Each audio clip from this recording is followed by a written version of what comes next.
kamu sedang melakukan firman Tuhan, terus kamu meninggal. Tetapi kenapa saya bilang bisa tidak selamat? Karena untuk menjalani hidup ini, itu kita perlu bertahan melakukan. Nah, Roh Kudus memberikan kita kemampuan, pertama mengerti dan mau melakukan.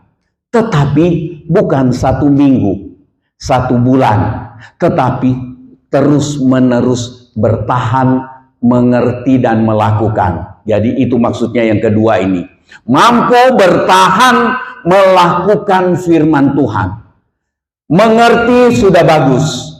Dan repotnya banyak yang mirip beginian, yang mengerti firman.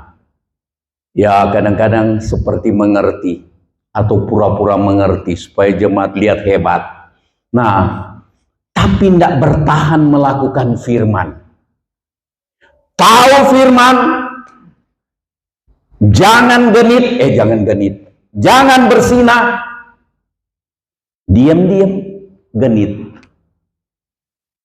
Tapi kalau khotbah kekudusan luar biasa, khotbah kejujuran luar biasa, tapi uang gereja, uang organisasi diembat juga. Kemunafikan, tidak bertahan melakukan firman Tuhan. Tapi kalau orang yang dipenuhkan dengan Roh Kudus, ada terlihat dia rindu untuk bertahan melakukan. Kenapa dia rindu bertahan melakukan firman? Karena dia dalam tuntunan Roh Kudus, dia jadi orang yang takut akan Tuhan, menghormati Tuhan, menghormati firman. Kalau saudara dan saya dipenuhkan dengan Roh Kudus senantiasa dan dikuasai senantiasa tiap langkah pikiran kita, perkataan kita, maka kita jadi orang yang takut akan Tuhan dan mampu bertahan melakukan firman Tuhan. Tahun lalu, 3 tahun lalu, 5 tahun lalu kita lakukan firman Tuhan dengan setia. Sampai hari ini kita bertahan lakukan dengan setia. Itu maksudnya. Nah, kita lihat ayatnya. Matius 7 ayat 24. Saya baca ini perumpamaan Tuhan Yesus mengenai orang yang mendengar firman dan melakukannya. Ayat 24 pasal 7 Injil Matius. Setiap orang yang mendengar perkataanku ini dan melakukannya, ia sama dengan orang yang bijaksana yang mendirikan rumahnya di atas batu. Kemudian turunlah hujan dan datanglah banjir, lalu angin melanda rumah itu. Baca. Tetapi rumah itu tidak rubuh sebab didirikan di atas batu. Jadi Roh Kudus memampukan kita mendengar firman, mengerti dan melakukannya, dan bertahan melakukannya. Bukan melakukan 1 bulan, 1 tahun, kemudian berubah. Bertahan melakukan. Jadilah kita orang yang kuat dalam Tuhan. Katanya ada datang banyak ujian, hujan, banjir, angin melanda rumah kehidupan kita, tetapi kita kuat bertahan. Kita rindu hal ini karena tidak ada kita yang tahu kapan hidup kita berakhir di dunia ini. Saya sedang bersiap-siap, makin bersiap-siap. Sudah 70, umur 70 tahun, tapi pasti lebih tua jauh Bapak Sunsen. Berapa sekarang? 78. Woi, beda 8. Kita siap-siap aja ya. Siap-siap Tuhan panggil. Banyak yang ganti kan. Kalau Tuhan panggil, karena anak-anak tidak ada yang siap datang ganti. Kenapa saya sudah menyimpang? Tapi ya harus siap-siap ya. Siap-siap berjaga-jaga. Berjuang supaya sehat. berjuang supaya panjang umur, tetapi kalau ketentuan Tuhan untuk panggil pulang, kiranya kita pulang dalam keadaan yang bertahan melakukan firman. Amin. Supaya tujuannya pulangnya pasti, ya kan? Pulangnya pasti kemana? Jika mati mau kemana? Surga atau neraka? Nggak ada yang pergi ke neraka, ya toh? Kita rindu, kita pulang seperti yang Tuhan Yesus bilang, aku pergi dan menyediakan tempat bagimu. Kalau aku sudah pergi menyediakan tempat bagimu, aku akan datang menjemput kamu supaya kamu tinggal bersama-sama dengan aku selama-lamanya. Amin. Itu kerinduan kita. Tapi sementara di dunia kita berjuang. Berjuang lakukan firman, berjuang dalam pekerjaan, berjuang dalam cita-cita, terus saja berjuang sungguh-sungguh. Tapi waktu kita berjuang dan bertahan melakukan firman, apa perjuangan lain yang kita lakukan, Tuhan akan tuntun dalam keberhasilan. Nggak ada amin, nggak apa-apa. Oh, nanti pulang di rumah bilang amin, nggak apa-apa. Kita lihat nih, hasilkan buah roh. Jadi kalau kita bertahan melakukan firman, maka ada hasilkan buah roh. Roh Kudus yang memenuhi kita, menuntun kita, ada buahnya. Ayat 22, tetapi buah roh ialah, baca sama-sama, kasih, sukacita, masih ada sukacita, walaupun rugi, walaupun agak sakit-sakit sedikit, kasih, sukacita, damai sejahtera. Damai sejahtera ini bikin kita bisa tidur walaupun di tengah persoalan. Jadi kalau sudah tidak bisa tidur, sudah ada damai sejahtera itu. Aduh, putar kiri, putar kanan. Oh, kok tidak bisa tidur? Saya kalau tidak bisa tidur, saya tidak ngeluh. Bukan karena gelisah, mikirin belum punya rumah. Terus saya sudah mulai menyimpang. Damai sejahtera, kesabaran, kemurahan, kebaikan, kesetiaan, kelemah lembutan. Banyak kali kan kita kehilangan kelemah lembutannya. Bukan lemah lembut, lemah gemulai begini, itu lain ceritanya. Lemah lembut, kasar, pasti sudah tidak ada pekerjaan Roh Kudus di dalam hidupnya. Saya tidak mau bilang boleh sekali-sekali, tapi memang Tuhan siapkan kita untuk tidak sekali-kali kasar, lemah lembut, dan penguasaan diri. Penguasaan diri itu tidak sembarang bertindak, tidak sembarang ngomong atau ngoceh. Amin. Karena kalau kita sembarang ngomong, sembarang ngoceh, bisa banyak salahnya. Bisa salah satu, salah dua, salah tiga. Ada di dekat Solo. Nah, tidak ada hukum yang menentang hal itu. Ini buah roh. Semua orang suka orang lain perlakukan dia seperti ini. Saya suka supaya saudara punya buah roh dan saya nikmati. Tapi persoalannya, kita mau berbuah roh, kita mau ada buah roh untuk orang nikmati atau tidak. Menange dewe. Mau supaya orang murah hati, punya kasih, sukacita, damai sejahtera dan segala macam, lemah lembut ke kita, tapi kita kasar dan lain-lain. Itu buah kedagingan, tapi kita tidak kutip di sini. Nah, lihat nih, ayat 24, barang siapa menjadi milik Kristus Yesus, ia telah menyalibkan daging dengan segala hawa nafsu dan keinginannya. Jadi kita dipenuhkan dengan Roh Kudus, itu beri kemampuan untuk bertahan melakukan firman, sehingga kita mampu menyalibkan, mampu mematikan dalam diri kita sifat kedagingan dan hawa nafsu. Saya tidak singgung banyak ini karena saya punya poin yang ketiga. Yang ketiga, pekerjaan Roh Kudus dalam hidup kita, dia memenuhi kita, dia mengungkapkan dosa tersembunyi. Ada yang kita simpan di dalam hati jauh-jauh, bahkan kadang-kadang kita sepertinya sudah abaikan.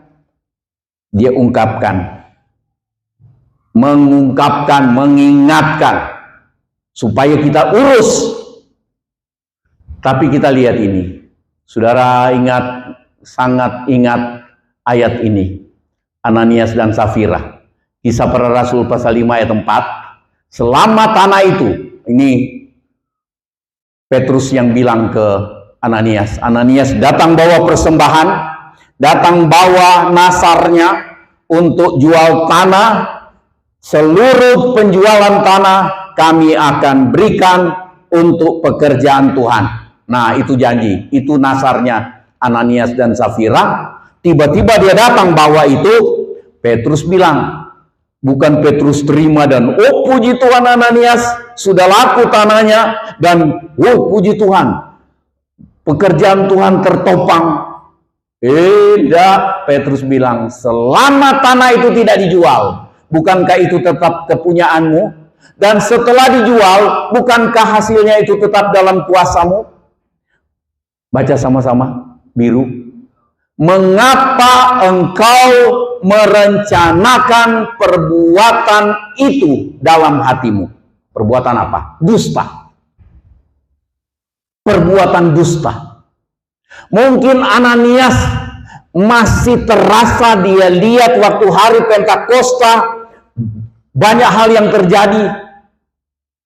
Pasal 2 Kisah Para Rasul, pasal 3 mungkin Ananias Safira ikut bersama-sama berdoa, dan mungkin dia sempat dipenuhkan dengan Roh Kudus. Tetapi ketika godaan keuangan itu bikin Roh Kudus bisa pergi dari hidup kita. Mengerikan ini. Dan itu pun terjadi dalam gereja, menimpa beberapa banyak kepemimpinan di dalam gereja. Kita tidak usah bicara di kehidupan bangsa inilah. Memang korupsi nomor berapa di dunia. Tapi di gereja pun,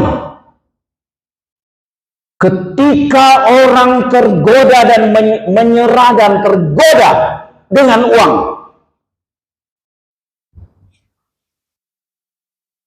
Roh Kudus tinggalkan dia dan berubah dia seperti Ananias dan Safira. Berani dusta atas nama Tuhan. Memang sudah ini semuanya. Tapi Petrus bilang, mengapa engkau merencanakan perbuatan dusta ini? Menyedihkan, walaupun memalukan, disampaikan ke saudara. Tetapi di kalangan kami, hamba-hamba Tuhan, pemimpin gereja, ada banyak menyimpang dari keuangan, pakai alasan segala macam, akhirnya sepertinya tidak apa-apa. Tapi dengan jemaat mungkin tidak apa-apa. Tapi dengan Tuhan bukan tidak apa-apa. Ini mengerikan. Menggunakan keuangan dengan cara yang salah. Berani dusta. Menggunakan uang dan kemudian ditutupi dengan cerita dusta. Engkau bukan mendustai manusia, tetapi mendustai Allah. Apapun dusta yang kita lakukan di dalam pelayanan, dalam pekerjaan Tuhan, dalam pengiringan dan pelayanan kita ke Tuhan, itu dusta kita itu mendustai Allah. Kita lihat ayat 5, ketika mendengar perkataan itu, rebahlah Ananias dan putuslah nyawanya. Maka sangatlah ketakutan semua orang yang mendengar hal itu. Tadi malam saya mau masukkan di Facebook, belum sempat. Tapi saya baru masukkan di WA grup kami. anak-anak, cucu. Dan saya ada bagi sedikit di grup WA teman-teman hamba Tuhan. Saya tulis begini, mudah-mudahan saya ingat pas. Saya tulis begini, kemarin sementara di meja ini saya lagi persiapkan, melalui ayat ini saya terinspirasi. Jadi saya menulis begini, seandainya Ananias dan Safira boleh bertanya kepada Tuhan hari-hari ini, mereka bertanya begini, Tuhan, mengapa terjadi dusta, penyimpangan keuangan di dalam gereja oleh pemimpin gereja atau oleh siapapun di dalam gereja, dan mereka tidak mati mendadak seperti kami berdua? Mengapa? Ada yang bisa jawab? Saya tidak tahu jawabannya. Dan saya tidak mau bertanya kepada rumput yang bergoyang. Saya tidak juga. Saya cuma bilang, seandainya Ananias dan Safira boleh bertanya ke Tuhan, mengapa terjadi penyimpangan, dusta, keuangan di dalam gereja, baik pemimpin gereja atau anggota gereja atau siapapun, dan mereka tidak mati tiba-tiba seperti kami berdua ini, Tuhan, mengapa? Itu pertanyaan dan imajinasi saya, dan tidak usah ikut-ikut. Mengerikan itu. Dan banyak juga kan terjadi penggunaan keuangan yang salah dalam rumah tangga. Saudara, jangan ada dusta di antara kita dengan Tuhan. Sesama kita pun tidak boleh ada dusta, iya kan? Ketika mendengar itu rebala Ananias dan putuslah nyawanya. Pekerjaan Roh Kudus mengungkapkan dosa. Tapi heran, banyak kali kami tahu firman Tuhan, tapi masih berani untuk langgar, berani berdusta, berani curang dengan keuangan. Berani. Tapi begitu berdiri di depan sini, saudara, mari kita berdoa. Kuasa roh. Dusta di keuangan jalan terus. Manipulasi, tipu orang, pakai bahasa roh supaya kelihatan masih berohani. Mengerikan. Tapi yang heran seperti tadi, kok tidak terjadi apa-apa, seperti tidak terjadi apa-apa. Saya rindu Tuhan, saya mau berjaga-jaga, jangan sampai cuma karena hidup pas-pasan, keuangan pas-pasan atau kurang, saya mulai jadi salah bersikap, salah bicara, salah arahkan jemaat. Karena mau mengarahkan supaya berkorban, saya manipulasi. Ada yang bilang, Roh Kudus bilang sama saya, hari ini transfer. Kalau yang transfer jam 2, Tuhan akan berkati dia, wah, segala macam. Saya tidak percaya itu dari Roh Kudus. Udah, belok. Roh Kudus memimpin kita dalam segala kebenaran.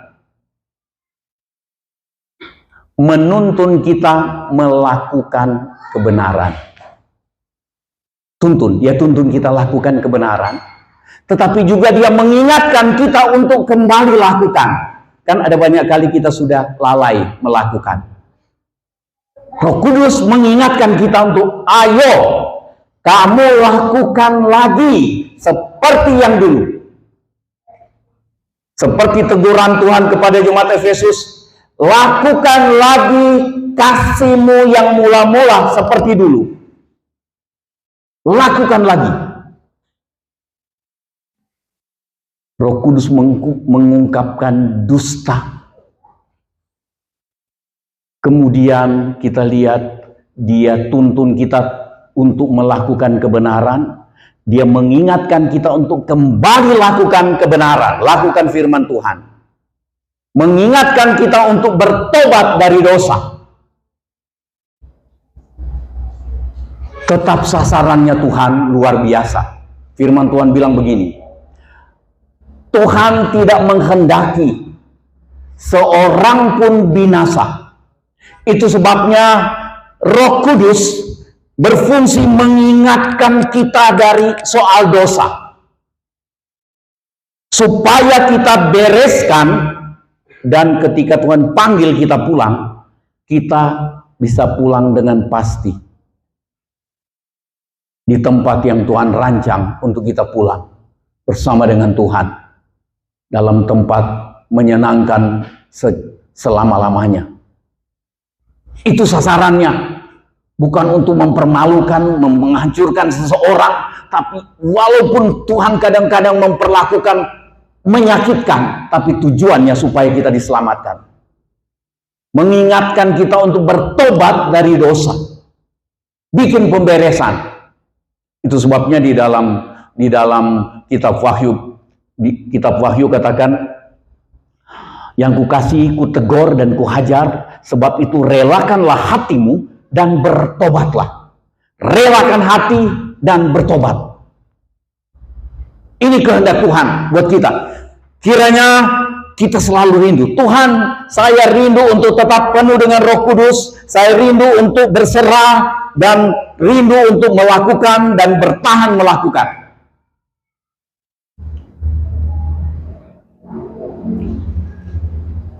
Kenapa dia?